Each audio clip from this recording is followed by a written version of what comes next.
partnering with the Podcast Factory has made it possible for us to crisply explain and help people to understand what we do, how we do it, and how that's different. So yeah, you have my highest recommendation.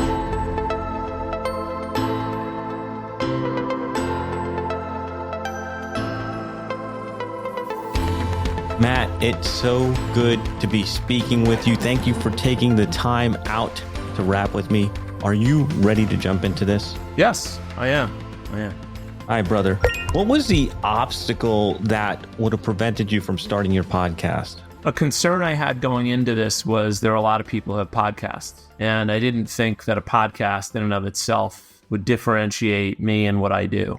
And I still believe that's true, but the content and how we connect the podcast with all the other content and the ways that we market the business is differentiating, I think. And so slowly but surely, I'm hearing more from people that, yeah, it's a great idea. Makes perfect sense for you to have the podcast. And by the way, it's better than others that we listen to. So from a production value and a content perspective. What did you find as a result of working with the Podcast Factory? There's probably one big, really important thing, and it actually is about the podcast, but not necessarily about the podcast at the same time. And Jonathan, you may recall a conversation we had, not necessarily at the beginning of this process, but about just a few months ago. So several months into the podcast production. In one of our earliest conversations, and one of the reasons I decided to partner with Podcast Factory was the way you described the way this should fit within a tightly integrated way with the whole marketing approach. And I understood that, but it wasn't until we had a conversation a few months in where I was talking about, things are going well with the podcast, but I'm looking at the pipeline. I'm thinking, okay, when are we going to start to see some traction here? And it's still finding it hard to stand out in a pretty crowded space. And you asked me a question. I don't remember exactly how you asked it, but we were talking about, what we do, the sales leadership training content and the coaching model, the advisory services. I feel really good and confident about what we offer and the quality of it. But you asked me, it seemed like a kind of a harmless question. It was like, what is it called? What's the name of it? And I was like, well, the name of the business is United Sales Resources. And you're like, no, that's not what we're talking about. Like, what's the program or what's the system? And there was, I think, a pretty long pause after that question because I thought about it and I was like, doesn't have a name. We have a system without a name. We have a program without a name.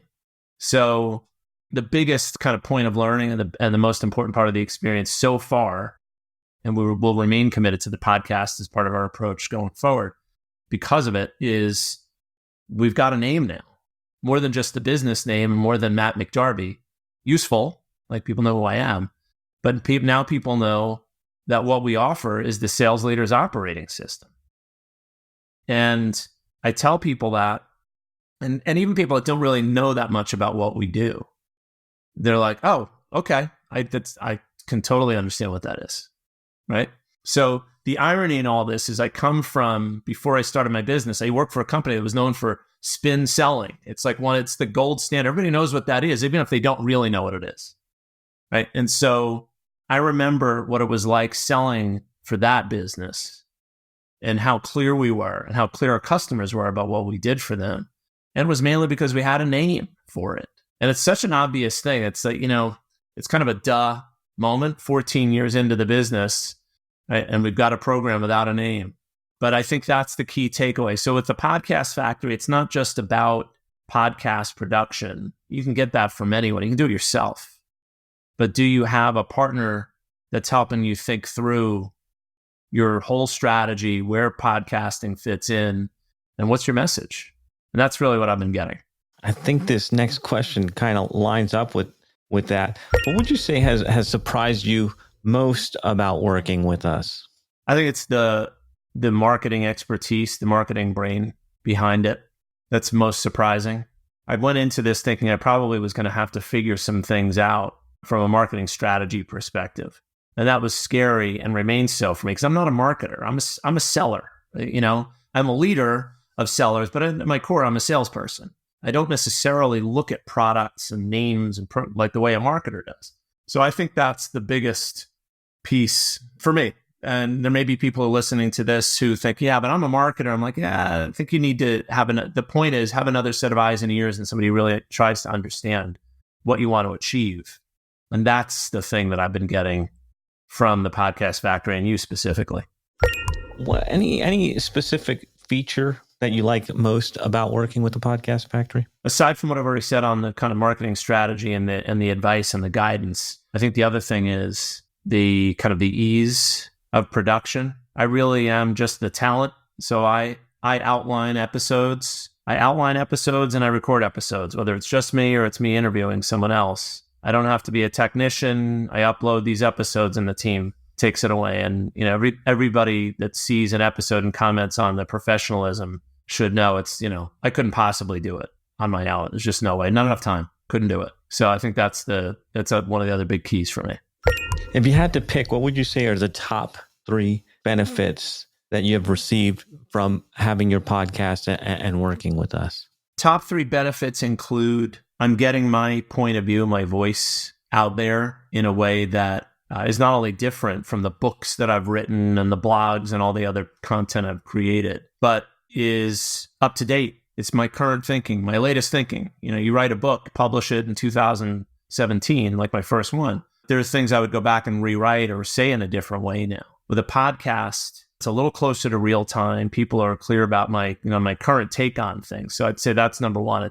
I'm able to put my point of view and my voice out there and it's current. 2, a lot of this business is about me and what I deliver, and flat content doesn't always convey the personality, the sense of humor, the sarcasm at times, the way that I think. So it does separate me from other people that do what I do. They may be smarter than me, they may be more effective at certain things, but my voice is unique. So I think the podcast, and I don't mean the tone of my voice necessarily, I mean how I express these ideas. And then third, I think it's another big benefit is for some of my target customers, podcast is the first thing for them. They listen to those long before they'll pick up a book, long before they'll listen to an audio book, long before they'll read a blog. Why? Because I'm speaking to sales leaders, people on the move. They have their phones, they have their cars, they're sitting at the airplane gate, and this is a medium that fits really well for my target audience. So I think those are the 3 big advantages so far. Would you recommend the Podcast Factory? If so, why? Yes, clearly. I would recommend the Podcast Factory as a production and as a marketing partner, particularly for those, or especially for those businesses that really have something to say. If you're a kind of a me too, or you don't know what your message is, maybe you don't have a name for what you do, right? Partnering with the Podcast Factory has made it possible for us to crisply explain and help people to understand what we do, how we do it, and how that's different. So yeah, you have my highest recommendation. If this were a scale of 5, it would be a 5. 4.98. How about that? Yeah, so it sounds real. You got room to grow. 4.98. I like it. Anything else you want to add as we're coming to a close? I guess, if anybody's listening to this and they're a little bit fearful about how this is going to go or how it might sound, or is this an ego trip, or am I making this too much about me? I'd say, look, if you're not putting your voice out into the marketplace and you have something important to say, something of value to your target customer, you might have to just sort of get over yourself a little bit and take the leap like I did, because I wasn't really convinced this was right for me. Kind of goes against the humility that I've been working on for a long time. But you can do this in a way that isn't self-aggrandizing or inflating your ego. It's look, I'm trying to share something of value, be a kind of a guide to others. So if that's you and you're worried about it, I'd say get over it, give it a shot and see how it goes, and find a good partner like the Podcast Factory to do it. Thank you so much, Mr. Matt McDarby from the Divine Comedy of Sales podcast. We appreciate you, brother. Thank you.